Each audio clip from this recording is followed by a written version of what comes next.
வணக்கம், இது நிலா கிச்சன். இன்றைக்கி நாம் ஒரு இன்ட்ரெஸ்டிங்கான ரெசிபி பார்க்க போகிறோம். இது எப்படி பண்ணலாம் அப்படின்னு சொல்லிட்டு பார்க்கலாம்.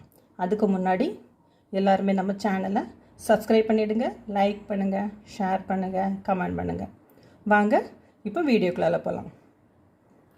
ரொம்ப ஒரு ஈஸியான, அதே டைமில் நல்ல ஒரு டேஸ்டான ஒரு அரோமேட்டிக் ப்ரெட்டு, கார்லிக் ப்ரெட்டு. இது இப்போ எப்படி பண்ணலாம் அப்படின்னு சொல்லிட்டு பார்க்கலாம். இது கடையிலலாம் வாங்க போச்சுலாம் நல்லா ரேட்டு கொடுத்து நம்ம வாங்குகிறோம். நீங்கள் வீட்டில் சாப்பிடச்சில் இன்னும் ரொம்ப நல்லாயிருக்கும். நீங்களே செஞ்சு நீங்களே சாப்பிட்றது இன்னும் ரொம்ப நல்லாயிருக்கும். இப்போ ஸ்டார்ட் பண்ணுவோமா? 1 கப் வாட்டர் எடுத்துடுங்க. அதில் 1 டீஸ்பூன் அளவுக்கு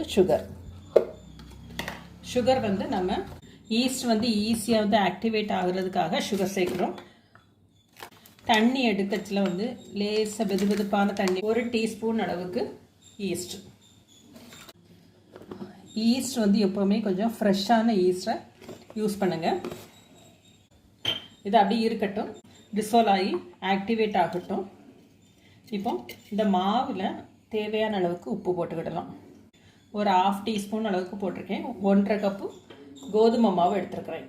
கொஞ்சம் ஹெல்த்தியாக இருக்கணுங்கிறதுக்காக நான் கோதுமை மாவில் பண்ணலாம். ஆக்சுவலாக வந்து ரிஃபைன் ஃப்ளாரில் தான் பண்ணுவாங்க, மைதாவில் தான் பண்ணுவாங்க. நான் வந்து கோதுமை மாவில் பண்ணுறேன்.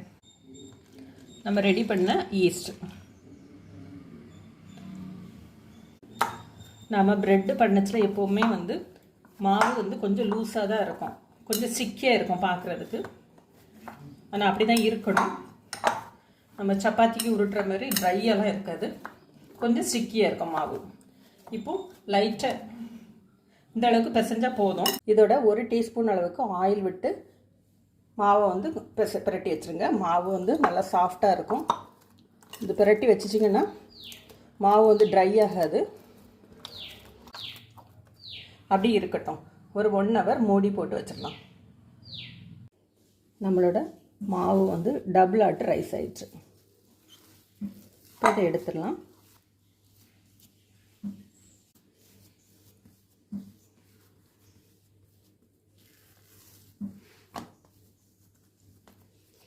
இதை ஈவனாக ஸ்ப்ரெட் பண்ணிடுங்க.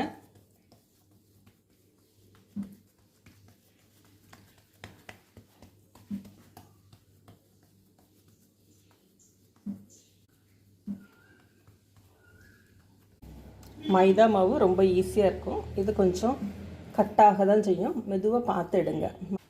ஒரு பக்கத்துலேருந்து லைட்டாக எடுங்க. மல்லி இலை, ஆக்சுவலாக தில் பண்ணுவாங்க. தில் வந்து எல்லா இடமுமே அவைலபிள் இருக்காது, அதனால கொத்தமல்லி இலை நான் போட்டிருக்கிறேன். இது வந்து பூண்டு, ஒரு 25லேருந்து 30 பல்லு பூண்டு. அதை வந்து லைட்டாக வறுத்துட்டு கிரைண்ட் பண்ணி வச்சுருக்கிறேன். பட்டர்,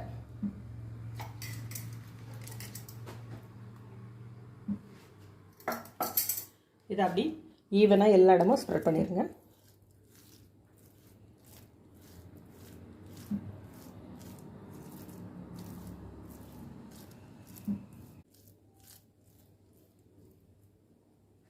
இதை ஒரு பக்கத்துலேருந்து அப்படியே ரோல் பண்ணி கொண்டு வாங்க.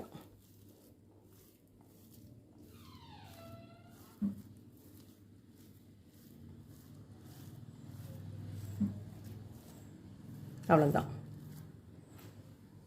இதை ஈவனாக கட் பண்ணிடலாம். ஒரு பேக்கிங் ட்ரேயில் டைரெக்டாக வச்சுருங்க.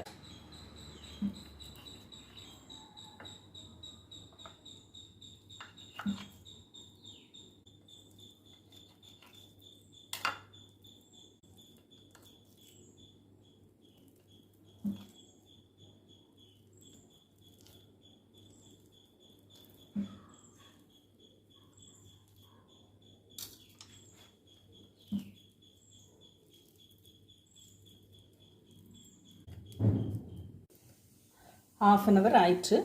அந்த மாவு மறுபடியும் ரைஸ் ஆகிட்டு பாருங்கள். நம்ம கேப் எல்லாமே ஃபில் ஆயிடுச்சு. இப்போ இதில் வந்து ஒரு முட்டையை வந்து பீட் பண்ணிவிடுங்க. நீங்கள் முட்டை வேண்டாம் அப்படின்னா அதை ஸ்கிப் பண்ணிவிடுங்க. அதுக்கு பதிலாக பால் இதை வந்து லைட்டாக அப்படி கோட் பண்ணி விட்டுருங்க. கலர் நல்லா கிடைக்கும், கோல்டன் கலர்.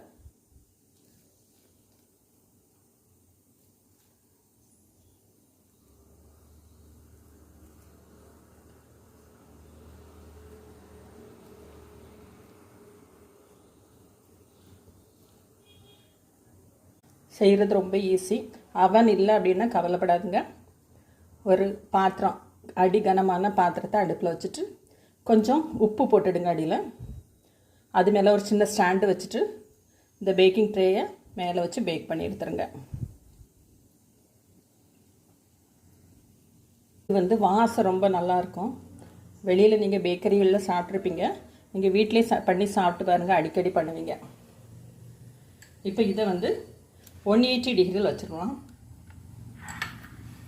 180 டிகிரியில் ஒரு 20 மினிட்ஸ் வச்சு பேக் பண்ணி எடுத்திங்கன்னா சூப்பரான ப்ரெட்டு ரெடி ஆயிரும். கார்லிக் ப்ரெட்டு வந்து சூப்பராக ரெடி ஆகிட்டு பாருங்கள். எனக்கு கொஞ்சம் சூடு ஆறலை, அப்படி வச்சுருங்க. ஒரு 10 நிமிஷம் கூல் டவுன் ஆனதுக்கப்புறம் சர்வ் பண்ணுங்கள். இதே போல் நீங்களும் செஞ்சு பாருங்கள். செஞ்சு பார்த்துட்டு எப்படி இருக்குது அப்படின்னு சொல்லிட்டு ஃபீட்பேக் கொடுங்க. தேங்க்யூ.